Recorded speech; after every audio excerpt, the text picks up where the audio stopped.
Well, folks, Jay back again, and I'm away from Speaker's Corner. You can see the earlier ones, but they're in London about 2 weeks ago. We really hammered the Muslims, so it was so good to have 300 brothers and sisters. We dominated the corner, but that was 2.5 weeks ago. And a week ago, Thursday, a week ago today, today we're talking about the 19th of June. On the 12th, Israel did something that surprised everybody. They sent some airplanes to go and shut down or try to shut down the nuclear reactors there in Iran. No one really thought that they would do it that quickly, but it looks like they did. And knowing Israel, it's kind of hard to keep your hand on what they're going to do next. That was Thursday. Iran then responded with over 200 missiles, most of which were shut down. And then the next day, they sent 100 missiles, and then it was 50 missiles, and now it's down to about 10 or 5 missiles. It seems like every day the number of missiles is decreasing while Israel is continuing its attack. Now, I don't like to usually talk about politics. I don't like to talk about warfare. I'm a pacifist, as you well know. But because this is so timely and so many people are coming to me and say, Jay, you've got to talk about what's happening in the news. Help us to understand what's going on right now in Iran and Israel. So what I've done is I brought a new friend. In fact, Mohammed, this is the first time we've ever met. I've never met him before. I've never really talked to him before, except for what, 5 minutes as I got introduced to him. But a mutual friend wanted us to bring to get together because Mohammed is unique. He is not only an Iranian, but he was a Muslim before he became a Christian. So I want you to introduce yourself, Mohammed, because I want to ask some questions about what's happening from your perspective, both as an Iranian and then your perspective as a Christian who has left Islam, become a Christian.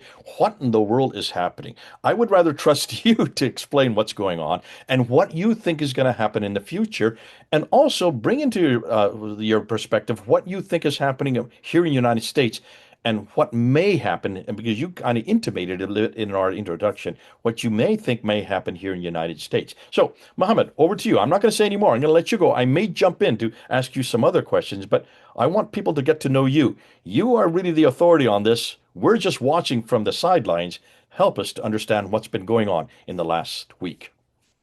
Dr. Smith, thanks for having me.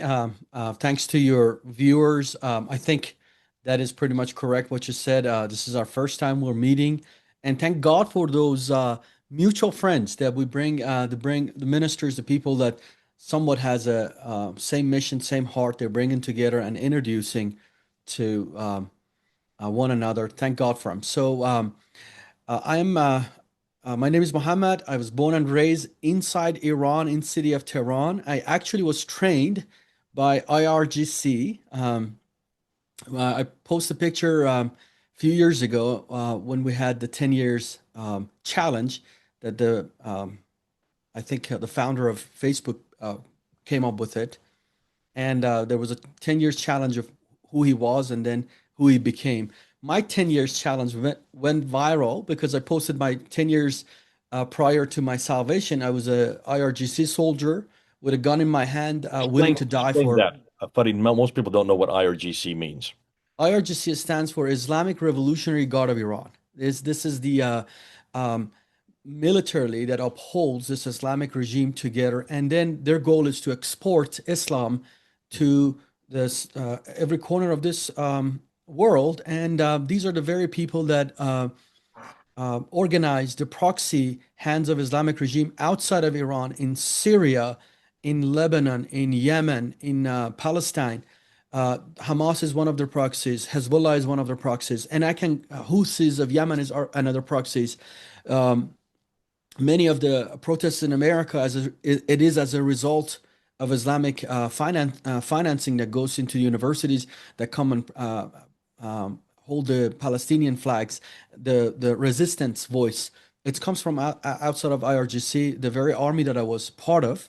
It's a terrorist organization, and I was trained by them. I wanted to die for the sake of Allah.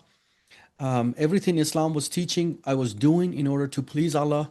Mm. And I was 21 year old to the end of 21 year. I was almost 22 years old when my friend which we grew up together, talked to me about the Lord Jesus Christ, and he said to me, he was beaten, bruised, his precious blood was shed, and he gave up his life for your sake. Yet you don't need to do all of that. When he shared the gospel message, even now, 19 years later, when I share that, I mean, glory to God. Every hair in the back of my neck stands up and praises the Lord. In this, when I heard the gospel right after my military service, being a person willing to die in jihad, I have an uncle. I have two of my cousins. They have voluntarily gave up their life for the sake of Islam. We have a streets to our last name in where my grandparents live. My uncle's mural. If you search his name, Abul Qasim Faridi, today on Google, his mural will pop up for the life that he sacrificed. So when I heard the gospel that Jesus has sacrificed his life for me, that I don't need to do that, the veil of deception of Islam tore off my mind, and I could see the truth, and I fell on my knees. Literal language, I fell on my knees, and I begged my friend, "What do I need to do to have what you have?" And I converted in 2006, '06, inside Iran. My friend put his life in danger, absolutely was willing to put his life online, literal language, to share the gospel with me. And I'm grateful to him forever. And I was out of my miserable situation, and God transferred me from the kingdom of darkness, Islam, to the kingdom of His beloved Son, Christianity. And that's a little bit of my background. We're very involved in Iran, in the Iranian church, Iranian underground church. We have three print shop, underground print shop inside Iran that we pumping out thousands of tracks. We call them Father's Love Letter. It's in Farsi, and we're pumping out that in the hand of these Muslims that they have never heard about Christianity, or everything that they have heard from Christianity is wrong and Islamic propaganda. That's our ministry is called Iranian Christians International. We're involved in evangelizing and discipling and baptizing these Muslims that are leaving Islam by, we call it the exodus from Islam to Christianity. It's amazing what is happening. And that's my background. That's what I'm involved in. And then if people want to find my stuff, my name is right here, Mohamad Faridi. They can search my stuff on YouTube and watch what God is doing in Middle East, especially among Muslims. Thank you. We're gonna go ahead and put that right here. You can see it right down there. Just go ahead and copy it. Now, you have you are unique in that because of the fact that you understand intimately both sides. You've been part of the IRGC. You've also converted out of that, got converted out of Islam. You have now left Iran. You're now in the States, and so you're seeing what's happening. And now you've been going and following what's been going on in the last week. An awful lot of people are concerned, especially here in the United States. We don't want to be brought into yet another war. It seems like Israel is doing a pretty good job. I mean, they looks like there may not be something we need to be involved in because of their accuracy in their jets and the fact that they're taking out nuclear sites. They're taking out many of the scientists. I understand quite a few of the scientists have been taken out. They're taking out many of the military heads of the military, the IRGC itself. And they haven't really started on the politicians, but they're certainly taking out those people that are in charge, and they're taking out an enormous number of launchers to protect their own borders. In time, there is going to be some people are saying, is this going to create a regime change? Is that what's going on? Are we looking at regime change? What about specifically the Christian community? So if you could speak to those two issues, I think we all know what's happening in the last week. What do you think is going to happen in the next 2 weeks or the next month or even the next year? Brother Jay, before we get there, we need to have a little bit of history how we got to this war, which happened now last week. And October 7th, 2023, Iranian militia, Hamas, goes inside. Hundreds of militia, hundreds of terrorists go inside Israel and start killing civilians. And you say, okay, is that the start? No. 46 years ago, when Islamic regime occupied Iran with force and turned a secular nation Israel loving nation. We had flight 46 years ago, 47 years ago, before this revolution. We had flight from Tehran to Tel Aviv, direct flights. Iranians weren't shouting death to America or death to Israel. Where is this hostility came from with the inception of Islamic regime? They came to Iran. This illegitimate government was installed inside Iran, and Iranians went from a very secular country to very Islamic country all of a sudden. Now Sharia was the law of the land, and for some reason, in order to worship Allah, we had to hate the Jews, we had to hate the Christians, and all of this hostility came with this regime. So Iran got really proficient, very good with proxy wars. They started pumping millions of dollars. God knows, millions of dollars of petroleum sold, natural gas of Iran and resources are sold. Now is going to Lebanon, is going to Yemen, it's going to Palestine, it's going to Syria, it's going to Iraq. And they started to poke the bear. But in October 2023, when that atrocity happened, I think Israel had enough. And systematically, Israel will start attacking the heads of this proxy war to get to the head of the octopus, as they call it. The octopus has many hands. Israel will start chopping those hands and then eventually to deal with this, with the head of the octopus that is in Tehran, in the city I was born and raised. And then Trump held him back. President Trump held Israel back because he said, we'll bring him to negotiation. And they give him 60 days. The negotiation wasn't getting anywhere. In the midst of negotiation, even yesterday, the Iranian court, the Iranian parliament burned the flag of America, burned the flag of Israel, and they said death to Israel. No matter how much from a Christian perspective, you do not want war. You do not want to be involved in another war. I totally get it. But in their perspective, in their life, what they breathe, what they live, it is to annihilate and destroy Israel. And until you don't deal with it, it's not going to go away. So Israel will start systematically attacking Hamas, the Houthis, the Hezbollah. Every heads were eliminated. The hands of this octopus were being eliminated. And eventually, after the 60 days was over, the negotiation did not get anywhere. Absolutely no. It was Iranian, if you could understand Farsi, it's my mother tongue. I watched the Iranian media. They were mocking Trump and Israel, and they were saying this, we're making fun of them at these tables. This is just going to buy us time to continue our enrichment that we have nuclear weapons. And then the 60-day was over on June 18th. Excuse me, June 11th and June 12th, the day that I came to America 13 years ago, Israel opened fire and attacked the IRGC's head. Let me put just a little bit of a subtitle in this because this is very important. Israel is not attacking Iran. Israel is attacking the occupier of Iran, the IRGC, the Islamic regime. Everyone they have eliminated, this Qasem Soleimani's, this Salami, these generals that they have been eliminated, the Iranian people are celebrating. I talk to pastors, to believers, to my family, to Iranians all over inside Iran and in diaspora, and they are celebrating because they have been liberated. They are being liberated. Okay, let me jump in here. So what you're saying is that what is happening is actually being supported by many Iranians in Millions of Iranians, not absolutely, just Christians. You're talking about also Muslims who are in Iran. 100%. Dr. Smith, in 2020, there was a survey done. There was a group, Gaman, in Netherlands. They surveyed 50,000 Iranians inside Iran. This is in 2020. You can look it up. GAMAAN.org. You can look up, they studied the Iranians, how religiously they think. This is 50,000 Iranians inside Iran.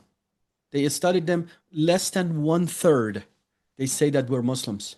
Less than 1/3 of Iranians inside Iran, they say we're Muslims. The other thing that the one of the top cleric in the Islamic regime recently in 22 came out and said that Out of the 75,000 mosques inside Iran, 50,000 have closed their doors. Oh, It is amazing what is happening inside Iran. This regime has no backing of its people. okay. Now, you It's say over. this, Mohammed, because there are no democratic votes. You don't have a democratic system where one man, one vote exists. So there's no way for the regime to actually get a popular mandate. It looks like it is not a popular mandate. This is nothing more than an imposed mandate. But those are figures I've not heard before. Out of 75,000, only 50 or 50,000 have closed their doors. Yes, they Talking don't about have only customers. 25,000 that exist anymore. Yes, just look, please, fact check me by Prophet Google or Chat GPT. Everything I'm saying, just fact check me. It is going to show up. Wow. Okay. Now, that's people who are no longer Muslim. I assume a good proportion of them would be Christian. Am I correct? Not yet. Iranians are very open to Christianity. Within our ministry, we take trips to Middle East and we go to neighboring countries where Iranians come out for their Persian New Year. We walk the streets of neighboring countries of Iran. Brother Jay, this past March, the last 2 weeks of March is the Iranian New Year. The turning of the spring is the Persian New Year, Nowruz. And we go on the streets, we backpack Bibles, hand out New Testaments by thousands to Iranians, and we'll talk to them. In 2 weeks, we had 680 Muslims give their heart to the Lord. Oh, This is amazing revival that is happening inside Iran. The first thing is for a Muslim to leave Islam. Islam has the idol of Islam, that Islam is perfect, Islam is complete, Islam is peaceful, Islam is blah blah. This has to be broken in their mind. And in the mind of Iranians, this has already have been done. Their discontent and disillusioned with Islam has no answers. Persians, Iranians, many people ask me why Iranians leave Islam and they're become agnostic, atheist, Zoroastrian, or Christians. It is because in order to be a Muslim, you have to be an Arab. You're not Muslimized. You're not Islamicized. You're Arabized. You mm, have to worship Allah in Arabic. You have to face Mecca. You have to go to Mecca for pilgrimage. Everything is in Arabic. Persians say we are Persians. We have nothing in this foreign religion. yeah, It's nothing of it. It has anything with our culture. yeah, They didn't know before the revolution, before they start practicing Islam. They didn't know that. They thought Islam is cute, like the people in Europe that they think Islam is cute.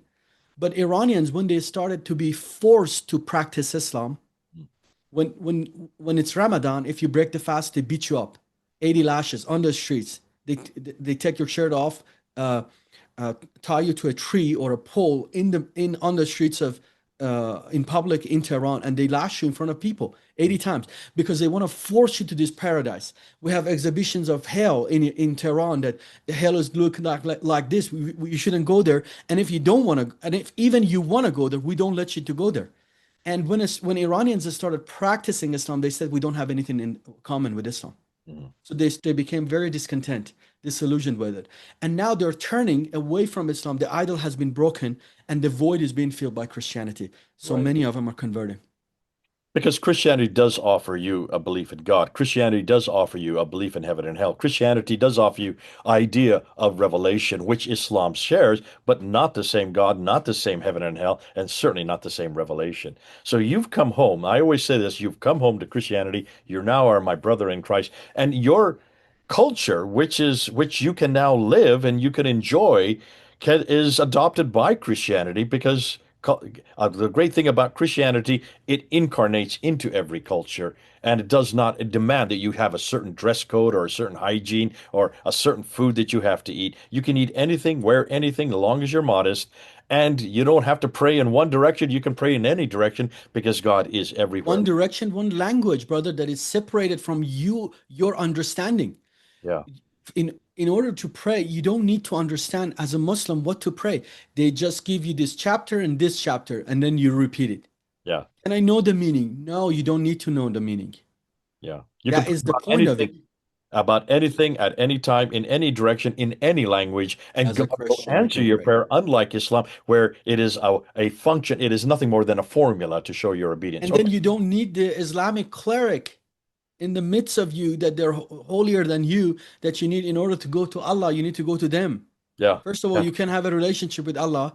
It's blasphemy in Islam. You're an unclean, unholy Muslim, slave of Allah that needs to work for him and die for him. And whatever the clergy says is Allah, what is Allah says. But the clergy says something and does something else. And then you see the hypocrisy. And but if you question the clergy, you're questioning Allah. And then you're a mufsid fil ars, meaning now you are committing discord against Islam. Mohammed, And I'm going to now have to you're bring you working back against. and do some more of this. I love this back and forth, and you're so clear and so simple, and you're making it so easy. Let's get out, and we do want to bring it down to a close, but I want you to now put your futuristic cap on. As an Iranian, looking at the future, we've only been 1 week into this war. Try to help me the next week and the next month and the next year. Where do you think is this going to happen? I'm asking you to be prophetic. You don't worry. We may come up in a year from now and say, let's see how wrong you were, or let's see how right you were. Yes. But try as best from everything you know, because I try to do this and I'll get a lot of things wrong. You, however, are much better informed. Where do you think this is all going? The Islamic regime of Iran is going to be removed. Israel knows this. If they get rid of the centrifuges, they get rid of the bases, if you do not get rid of the ideology of annihilation and destruction of Israel, you can destroy these bases, army bases, missiles, and all that. But if you do not get rid of the people who are ushering these things, this will relapse and come back and is going to be stronger. And Israel does not want that. And then also, I want to mention this one thing. As much as the Israelis want this regime and this hostility to go away, the Iranian people also want it to go away. Yeah. The Iranian believer and non-believer, they are sick and tired. Their spirits have been wounded by this regime. They don't want to sell gas, natural gas and natural the oil and petroleum and all of these resources out to go to terrorism. Yeah. Iranian culture is hospitality, not hostility. Hostility comes with Islam, and this regime will fall by the grace of God. And mark my word, and will have a much better thank to Israel starting it. And Iranian believers and Iranians are praying that they do not stop, they do not give up. But I tell you, this regime will fall and will be humiliated. Also, this ideology of Islamic hostility toward the Jews and the West is going to be humiliated. Iran will be a free nation. We're calling it the South Korea, a mission sending nation in the heart of Middle East. Okay, from your lips to God's ears, did you all hear that? We heard it from Muhammad. Iran is going to be the South Korea of the future. We all know that the South Koreans have the second largest mission organization after the United States. They're the new ones on the block who are sending missionaries all over the world. Wouldn't that be great? In fact, you're saying it is going to happen. Your It lips is are, you happening, said it, brother. that it is going to happen, that Iran is going to be the sending nation for Christianity all over the Muslim world The and beyond. best workers, brother, the best Muslim workers, the best. South Koreans don't understand Islam. Americans don't understand Islam. People of the West do not understand Islam to some degrees. But a former Muslim, an ex-Muslim Yeah, who has converted to Christianity, you cannot discredit him. no. I was in a rally. Let me tell you this one. This is what God spoke to me so clear. This is what he said. I was in a rally. I was wearing the flag of Israel. I have two other ex-Muslim with me, and then this Jewish rabbi was, with his wishful thinking, was saying that if only these Muslim terrorists put their guns down, it's going to be peace and kumbaya. And this ex-Muslims with me, they're like, how naive and how gullible are you to say even stuff like that? They were insulted. This ex-Muslim being insulted. As I'm in the rally, the people are shouting there, and I'm in the midst of all of this. And in the midst of this chaos, God spoke to me. This is what he said. The antidote to the poison of Islam are ex-Muslims. Yeah. Well, that's why we want you on board. That's why we want you to speak. I can sit there till the cows come home and no one's going to listen to me. But you, because of the fact you've been there, you've done that, you understand it intimately because you have actually been a part of it. Now you've come home. You have come home to Jesus Christ. God bless you. This has been great to be able to talk to you, Mohammed. We're going to bring you on board some more if you don't mind, because I like the way you think. I like where you've come from. You are a good communicator. This is your second language, or maybe your third or fourth language, yet you can speak English as good as the best of us.